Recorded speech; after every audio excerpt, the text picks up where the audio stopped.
Bonjour. Aujourd'hui, on va parler de Black Mirror.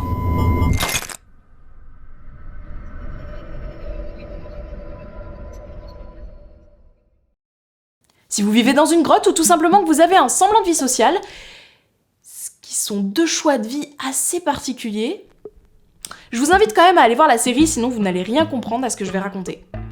Mais pour faire court, Black Mirror est sur le papier une série d'anthologie qui parle du rapport qu'a l'humain avec la technologie et plus particulièrement à son utilisation.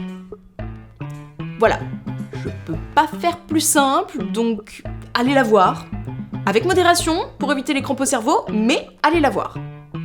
Bref, étant donné le succès grandissant de la série, c'est devenu pour les gens qui aiment écrire et réaliser de l'anticipation, autant une bénédiction qu'un fléau. Perso, je ne compte plus le nombre de fois où l'on m'a dit « c'est super bien, mais ça ressemble un peu à Black Mirror, non ?» Mécréante.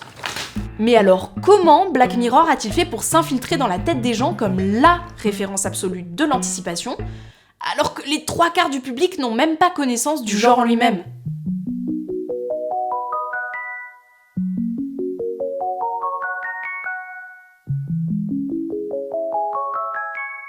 L'anticipation est à la base un genre littéraire qui aborde des thèmes issus de l'actualité, en général proches de notre époque et qui en explore les évolutions possibles dans un futur plus ou moins proche, en les poussant souvent dans les extrêmes, tout en restant assez réaliste. Ce genre provient historiquement de la science-fiction, même si elle n'en est pas forcément synonyme aujourd'hui. Par exemple, de la science-fiction peut être de l'anticipation, mais de l'anticipation peut ne pas être de la science-fiction.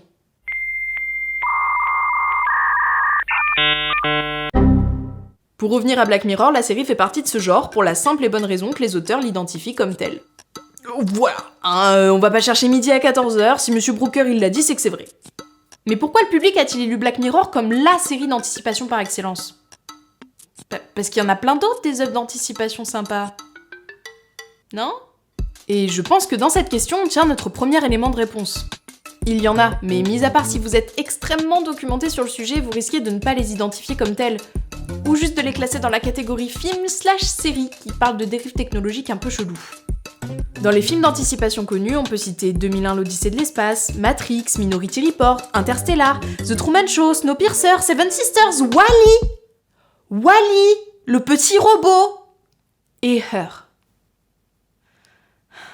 J'adore Her. Mais même Warner Bros, qui est le distributeur, l'a pas respecté, quoi. C'est sûr que même si les films un peu connus ne revendiquent pas le genre, ça risque pas de le faire connaître. En revanche, du côté des séries, c'est vrai que la sous-représentation se fait beaucoup plus sentir. Dites-le moi dans les commentaires si vous en voyez d'autres, mais mis à part 3%, Trépalium et Transfert, connus par absolument personne mis à part moi, y a pas des masses d'exemples en fait. Mais si ces séries d'anticipation sont moins plébiscitées que Black Mirror, ont-elles quelque chose en moins, ou est-ce que Black Mirror apporte quelque chose en plus ?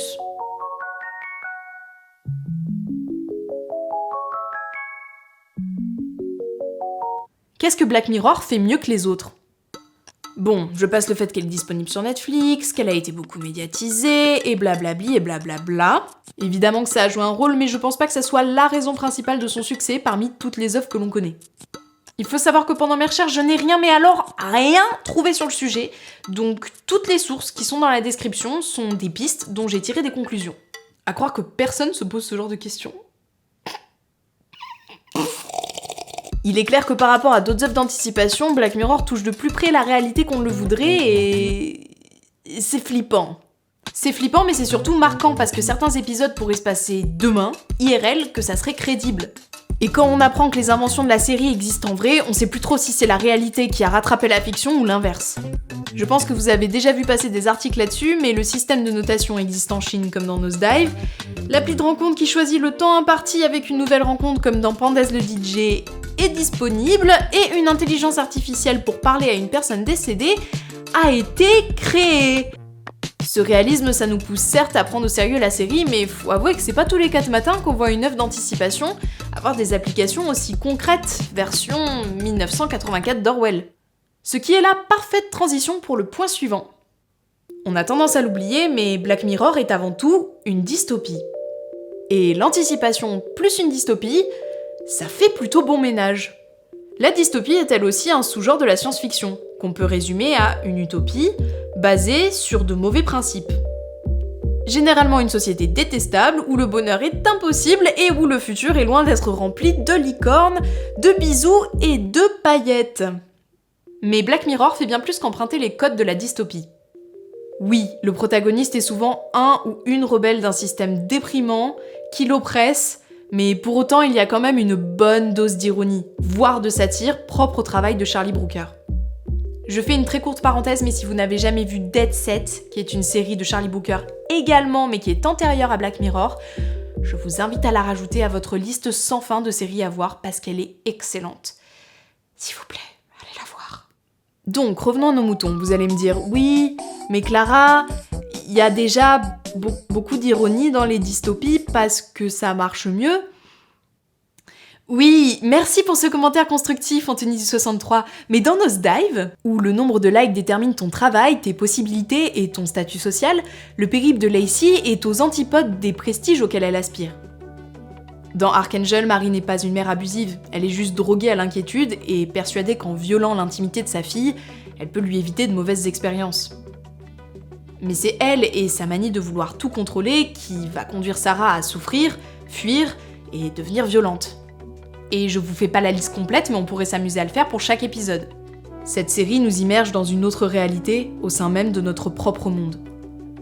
Que ça soit pour explorer des bouleversements liés à notre temps, ou ceux à venir, elle y dépeint nos angoisses liées à cette ambiance pesante. Je vous dis pas qu'on aime s'autoflageller en tant que spectateur, mais on aime bien se faire peur, et qu'on nous montre de préférence avec ironie les limites de notre propre système. Et pour finir, Black Mirror est connue parce qu'elle ne parle pas de technologie.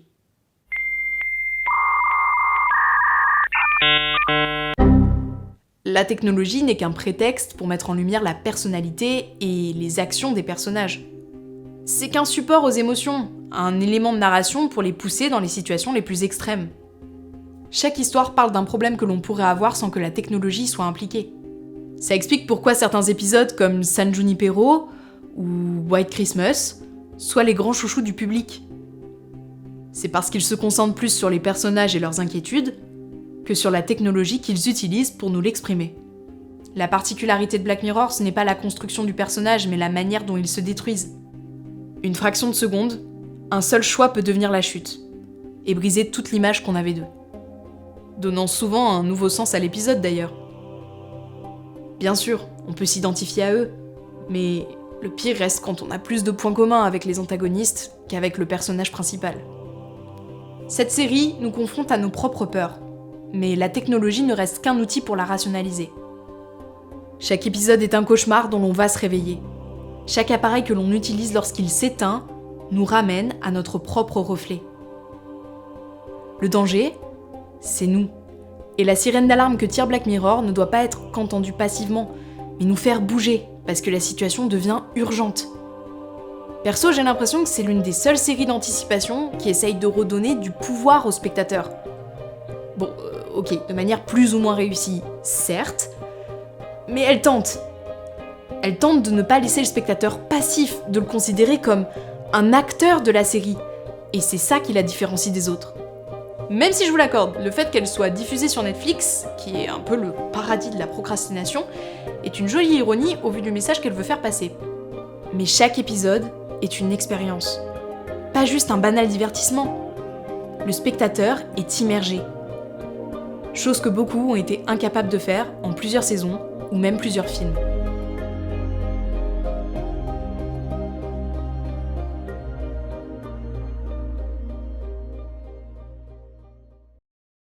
Hey, merci d'avoir suivi cette vidéo jusqu'au bout, j'espère qu'elle vous a plu. Ne binge-watchez pas Black Mirror à la maison, parce que sinon vous allez avoir des courbatures au cerveau et c'est horrible. N'hésitez pas à me dire dans les commentaires si vous connaissez des séries d'anticipation, parce que comme je vous l'ai dit dans la vidéo, bah en fait j'en ai trouvé que très peu et j'ai cherché assez longtemps.